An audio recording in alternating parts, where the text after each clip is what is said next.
دوسری بات اللہ فرماتے ہیں ما کان اللہ معذبہم وہم یستغفرون، فرمایا میں ان کو اس وقت تک بھی عذاب نہیں کروں گا جب تک استغفار ہوتا رہے گا، جب تک اللہ سے معافی مانگتے رہیں گے، استغفار کرتے رہیں گے۔ کتابوں میں آتا ہے کہ مشرکین مکہ جب تلبیہ پڑھتے، جب طواف کیا کرتے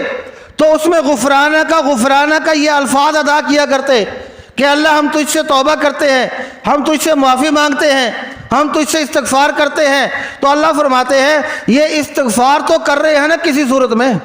ایمان نہیں لائے، حضور پر نہیں آئے، حضور علیہ الصلوۃ والسلام کی بات کو نہیں مانا،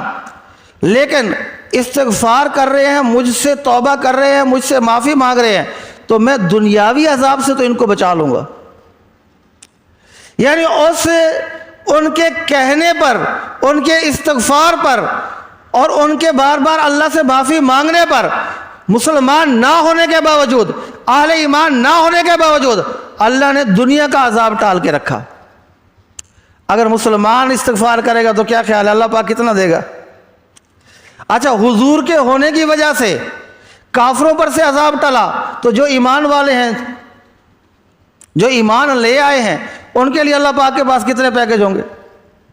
اب آپ صلی اللہ تعالی علیہ وسلم، ایک بات۔ دوسری بات علماء نے، مفسرین نے لکھی ہے کہ مکہ کے اندر کچھ مسلمان رہ گئے تھے، کچھ تو ہجرت کر کے چلے گئے نا، کچھ رہ گئے، وہ اللہ سے استغفار کیا کرتے تھے۔ اللہ نے فرمایا محبوب آپ کے کچھ ماننے والے رہ گئے ہیں اور وہ استغفار کر رہے ہیں، ان کافروں کے مطالبے کے باوجود بھی ان کے استغفار کی وجہ سے میں ان پر بھی عذاب دنیاوی اعتبار سے نہیں کروں، اجتماعی عذاب نہیں آیا۔ دوسری بات رہ گئی استغفار، یہ ہے عذاب سے بچانے والی چیز۔ دو چیزیں، ایک نبی موجود ہوں، نبی کی معیت، نبی کا ہونا، یہ عذاب کو ٹالے گا۔ نمبر دو، اگر کوئی استغفار کر رہا ہے، اگر امت استغفار پر آ جائے تو فرمایا یہ بھی عذاب کو۔ حضرت عمر رضی اللہ تعالیٰ عنہ فرماتے ہیں اگر کوئی استغفار کر رہا ہے، آسمان سے پتھر بھی برس رہے ہونا تو اس کو نہیں لگیں گے جو استغفار کر رہا ہے،